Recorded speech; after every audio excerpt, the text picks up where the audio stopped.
Tantor Audio, a division of Recorded Books, presents Fighting for My Life, a memoir about a mother's loss and grief, by Mia St. John with Elaine Aradillas. Narrated by Mia St. John. To Paris, you'll always be my petit papillon. Chapter 1. Everyone called him Panchito. His name was Francisco Bojado, and he was a young, up-and-coming fighter with a lot of promise. One morning, he walked into the gym and said, "It's a beautiful day today. The sun is shining." Panchito had signed with Main Events, a well-respected group that promotes boxers and matches. He was a friend of Fernando Vargas, a two-time light middleweight champion. Panchito had just started training with my trainers, Eduardo and Robert Garcia, the much sought-after father and son duo. For such a young kid, he possessed the insight of an old soul. He was the kind of guy whose bright smile melted hearts, and he uplifted everyone around him with his fun-loving demeanor. Every time I saw him, he would come in and say the same thing. "It's a beautiful day and the sun is shining." I was not much of a talker. I preferred to keep to myself and focus on the training drill in front of me. I would smile back and say, "Yeah, it's a beautiful day." I wasn't even sure if I really meant it. It was polite and allowed me to move on. One day he asked me, "Do you know why I always say that?" I stopped working out to focus on him. I confessed that I didn't. He leaned in as if to tell me a secret. He said the world of boxing was an intense place and a dark world. It's true. It's filled with shadowy deals, foreboding figures, and near-death experiences. It's so depressing, he said, that whenever I see the sun shining, I remember the world is a bright place. And as long as the sun was out, he always remembered that. Those words hung in the gym's stagnant air long after he walked away, and they traveled with me ever since. He summed up what I'd been feeling throughout my career as a fighter. I could never verbalize what it meant to be a fighter until now. I couldn't believe it. Here was an 18-year-old boxer whose career was just getting started, and he knocked me out with his wisdom. I never saw Panchito after that day. He left for a new gym and went on to represent his country, Mexico, at the Summer Olympics in Australia.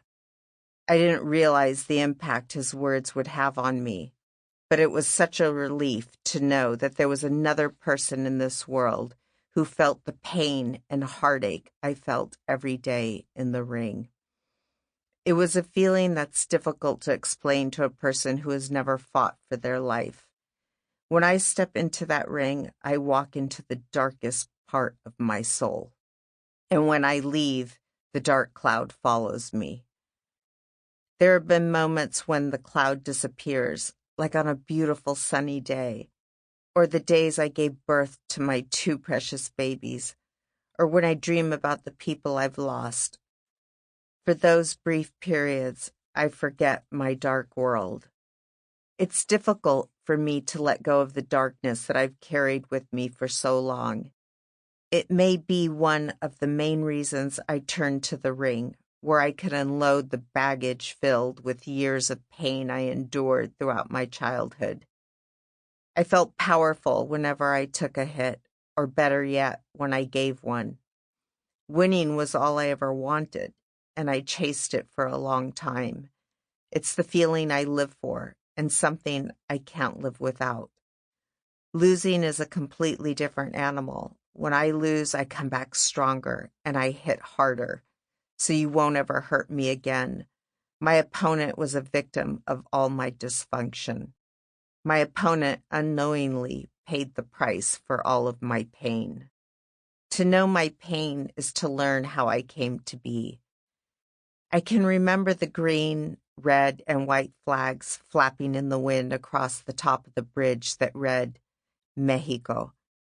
Each time my family and I crossed the border, I'd sit quietly in the back seat of our car, and I'd leave my American world and transport into my mother's.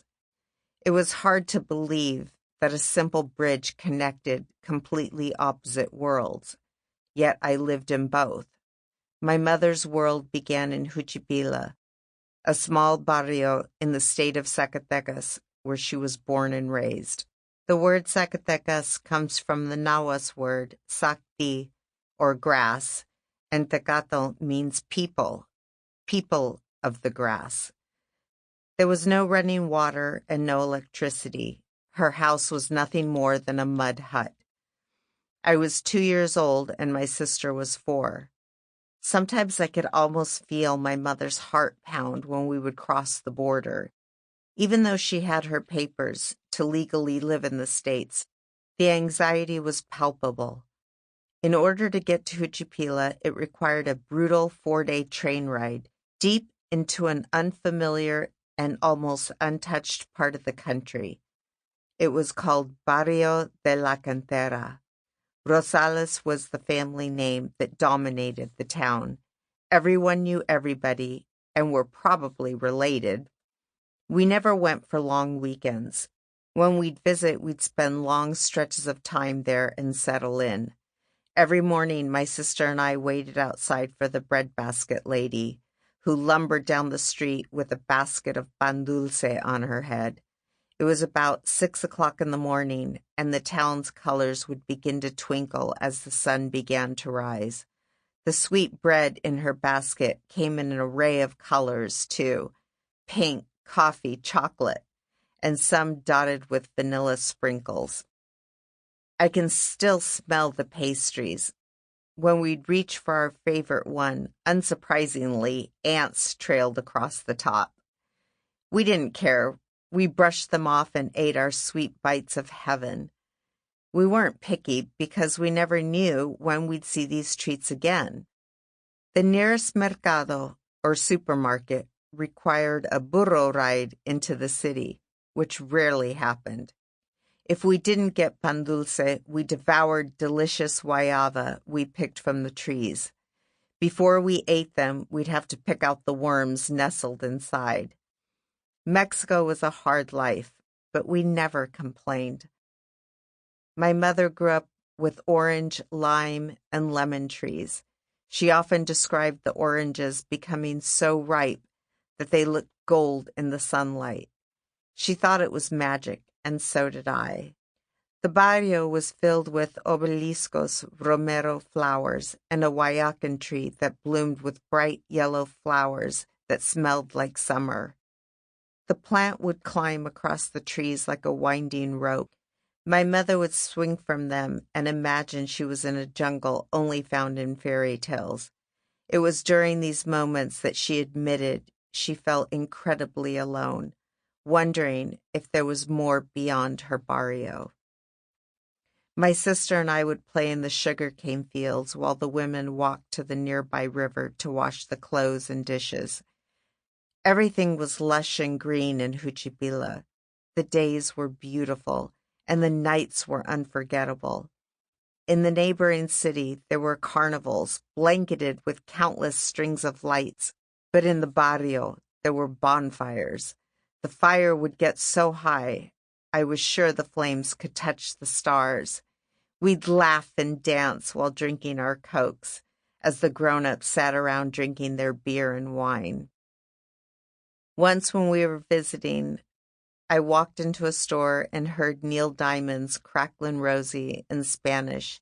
It became my favorite song, and I learned every word in Spanish.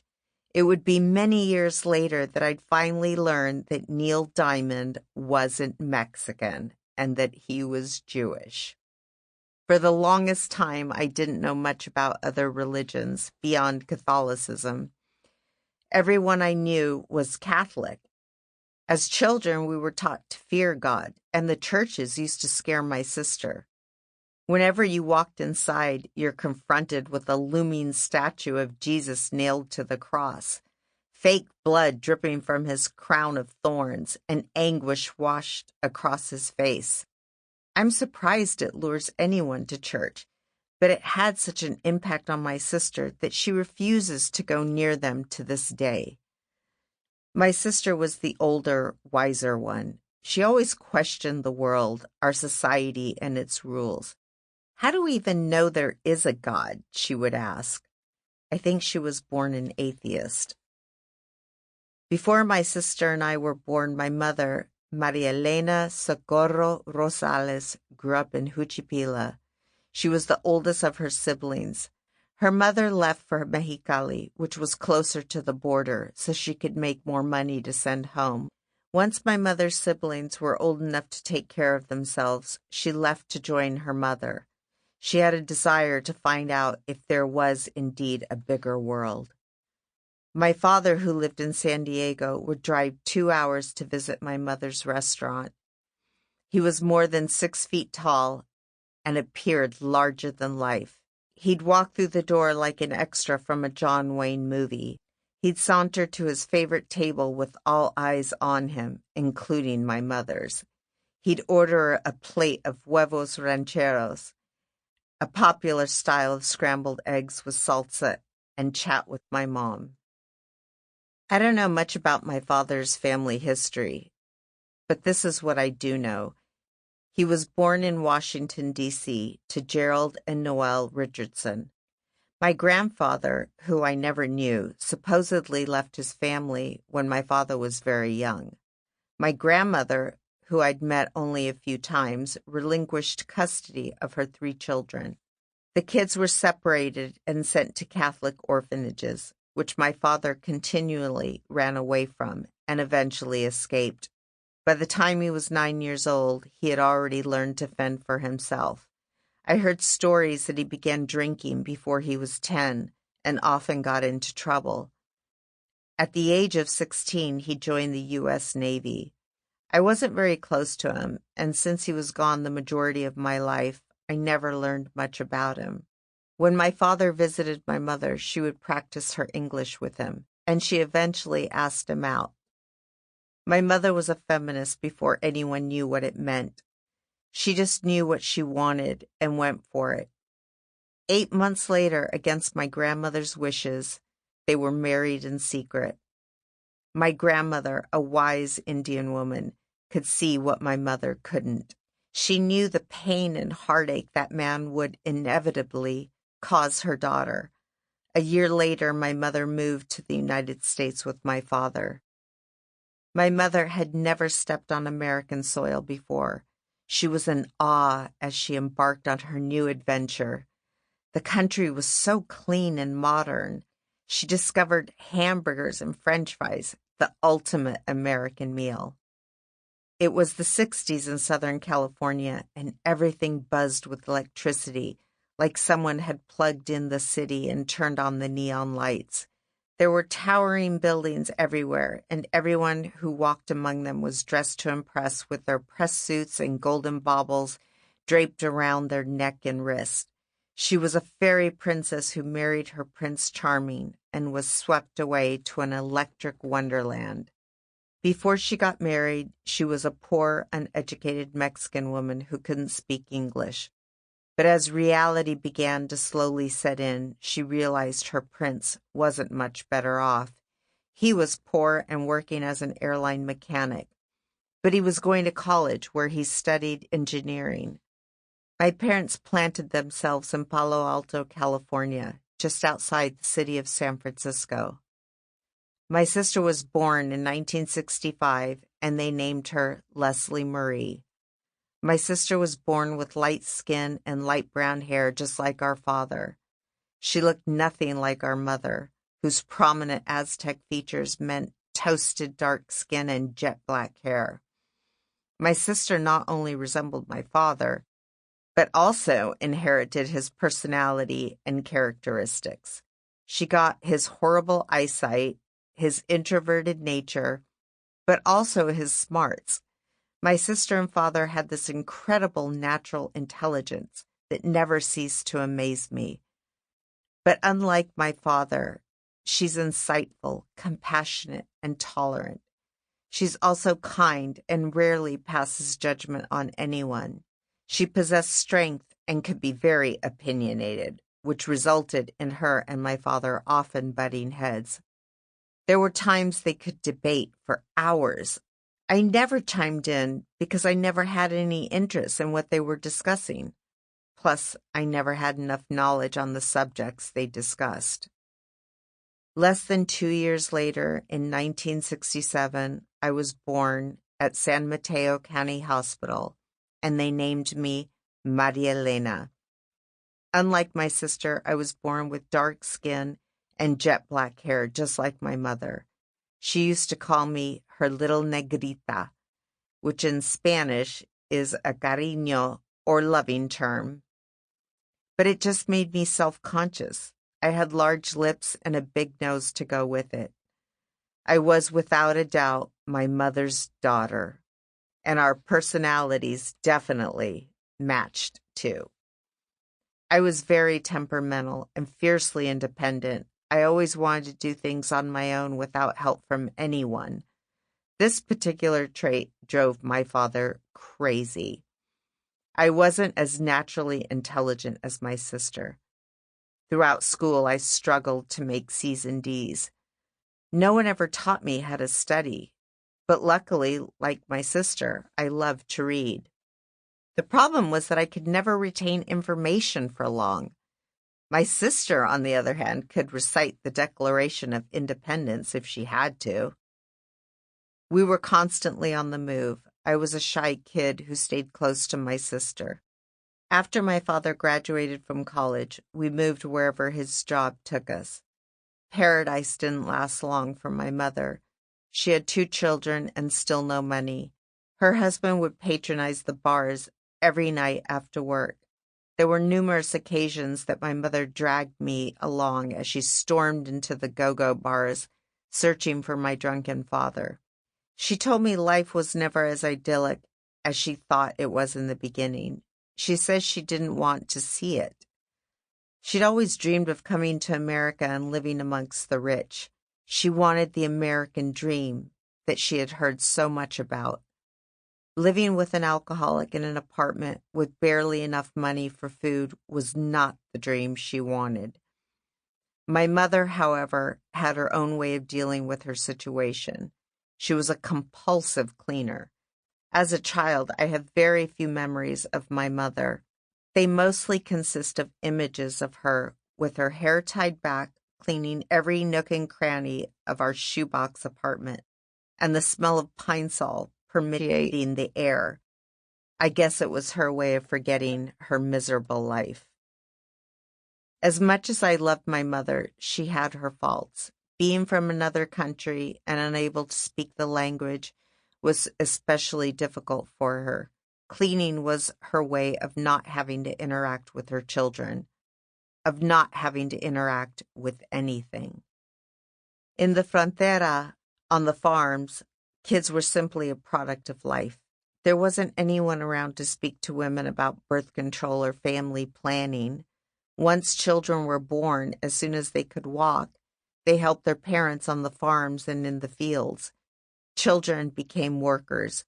They also grew up and had children of their own who also became workers, and on and on. But this didn't mean they didn't have dreams.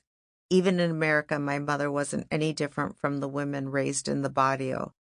Instead of going to the gymboree or scheduling mother and child play dates, we worked in the house and cleaned with my mom.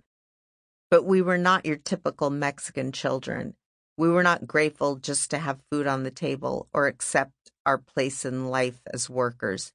We were from America, and we wanted to do what all other American children were doing. Playing, and more playing. I wanted to sing and dance, but my mother never let me take lessons. She told me I would never need those skills in life. There were no ballet classes or even a Girl Scout troop. My mother didn't speak English, but she tried. So we spoke sort of Spanglish, a terrible mix of Spanish and English. I grew up feeling like I didn't really belong to either group. My mother wanted us to blend into the white population around us, but it was never going to happen, especially for me. I never felt like a part of white America.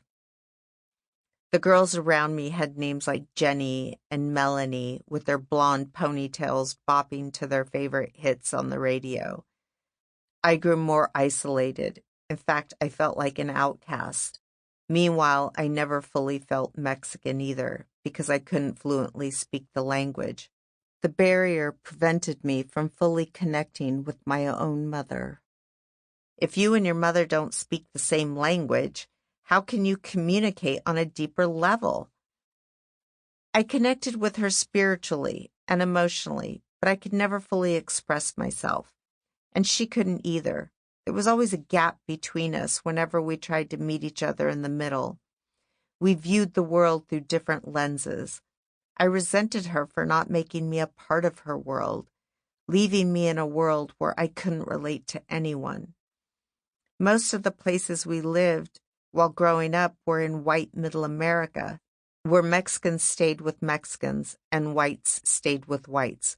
There wasn't any room for the ones in the middle. I hated being in my own skin. To the Anglos, I was a poor Mexican girl, and to the Mexicans, I was a disgrace. My mother believed that not only was the glass never half full, but it always had a hole in it. We were never good enough, which included me. I know now she felt this deep inside of herself. She wasn't good enough, and those feelings of self-hatred inevitably trickled down to her children. My mother deserved better than this life offered her, but she didn't believe it for herself. What other explanation is there for staying with a cheating alcoholic for more than 20 years? My mother was often an angry person, and rarely did I ever see her happy, laughing, or smiling. She'd ask, "What is there to be happy about?" A lot of Mexican women, like my mother, believed they were helping their children when they cut them down, believed it would prevent the disappointment that came with striving for more. My siblings and I eventually clamored for more, but not without our own battles of dysfunction. I believe if you keep tearing down a child's self-esteem, they will do one of two things. 1, succumb to the negative thoughts, or 2, get angry and fight to prove everyone wrong. I chose the latter. That's the personality that I have. I'm stubborn and independent, sometimes to a fault. But I'm constantly trying to prove people wrong. If you say I can't, I will. And that's what I did. When my parents told me I was stupid, a whore, good for nothing, I rebelled. But it wasn't immediate. There was a fire growing inside of me. At first, I let those descriptions define me. It would take time before I rebelled to prove them all wrong. Chapter 2. When I was a toddler, my family and I would travel back and forth between our home in Southern California and my mother's home in Mexico. When I was 4, my grandmother passed away from pneumonia. I saw her for the last time in a rundown Mexicali hospital. I didn't fully understand what was happening, but I have 2 vivid memories from that time. I remember running toward her and jumping on her bed, only to get tangled in her IV and distressing everyone. And the funeral. My aunt screamed violently into the coffin and demanded that her mother wake up. Her long black hair that covered her face was soaked in tears, and she pounded her fists against the coffin. I looked up at my mother, and she stood there motionless, without any expression. Her reaction confused me. She didn't cry or even appear sad. Later, she told me she wasn't sad because she believed her mother was in a better place. She says my grandmother suffered throughout her life, saving her drunk sons from jails and bars, and working hard to protect her family. Even though she remained stoic in public, many times I heard my mother cry in private. It would be years before I understood the layers of emotions that came with grief. After the funeral, we left Mexicali for Juchipila, where my mother was born and raised. We spent a few months surrounded by family, but it was time to leave. I was going to start kindergarten in Pompton Lakes, New Jersey. Shortly after, we relocated to Phoenix, Arizona, and then Houston, Texas, all before I had started the first grade. It was 1974, and Steve Miller had a hit called The Joker, a song that I still love. Twister was a game at every party. The $6 Million Man was a TV hit, and beads and long hair were a must. I remember Houston fondly, except for the cockroaches. They came in all sizes, and they were everywhere. There was nothing you could do to get rid of them. But this was also the year my brother was born. He was named Duncan, like my father. My brother looked a lot like my sister. He was light-skinned with brown hair and hazel eyes. Oddly, he didn't look like my mom or my dad. My father wasn't around much after my brother was born. My parents' problems were growing, and little attention was paid to my brother. I took him under my wing and never let him go unnoticed, especially when I was around. If I wasn't trying to teach him football, then I was helping him with his schoolwork. My brother was different than my sister and I. He was funny, charismatic, outgoing, and always saw the glass half full. He still does. I was almost 7 when I learned how to fight. My father enrolled my sister and I into Taekwondo, a sport that he adored. My father was not affectionate, and he definitely never hugged me, but he showed us what he loved. My dad introduced us to fishing and camping, his hobbies that I came to love. As we moved from city to city, he made sure to show us the Grand Canyon, Niagara Falls, Mount Rushmore, the Washington Monument, and so many other places. He appreciated nature, and so did I. I can't say that I loved the martial arts as much as he did, but I was very good at it. As quickly as we settled in, it was time to move. I started 2nd grade in Nodland Elementary School in Sioux City, Iowa. Middle America, and I didn't get along. The kids at school were shocked at my appearance. They questioned my skin color, my oversized lips, and my downturned eyes. They didn't know what to make of me. They called me everything from the N-word to a wetback. One day I was playing in the schoolyard, and the kids backed me up against a wall, taunting me and throwing rocks until I fell to the ground crying and wetting my pants. A teacher stopped the incident and called my mother to come pick me up. I was humiliated. For the first time in my life, I was mad at my mother for being Mexican. I wanted to scrape my skin off and cut off all my ethnic features. I wore a clothespin on my nose every night, hoping it would shrink. I used peroxide on my face to lighten my skin. Before this, my mom put my hair up in trenzas, or braids. She dressed me in colorful, frilly clothes like the Mexican girls always wore back home. My mother took pride in how we looked, but I didn't want to look Mexican anymore. I wanted to be white like everyone else. I refused to wear anything that looked Mexican. It didn't help that every time my mother saw someone that looked remotely Latino, she'd corner them and ask them if they spoke Spanish. She was desperate to speak to anyone that spoke her language. This mortified me and my sister. Now I look back with so much sadness, knowing how alone she must have felt. Her desire for a better life was so strong that she sacrificed a lot of her own happiness. A few years later, in 1977, my father moved us to a small town in the state of Washington. He worked at the Trojan Nuclear Power Plant, located in Rainier, Oregon. The town we lived in was just across the border into Washington, a town called Carroll's. Our home was just across the state border. The house sat on a hill, miles away from any city. It overlooked the Columbia River, where you could see the power plant. At night, I would stare through the evergreen trees at the Sample complete.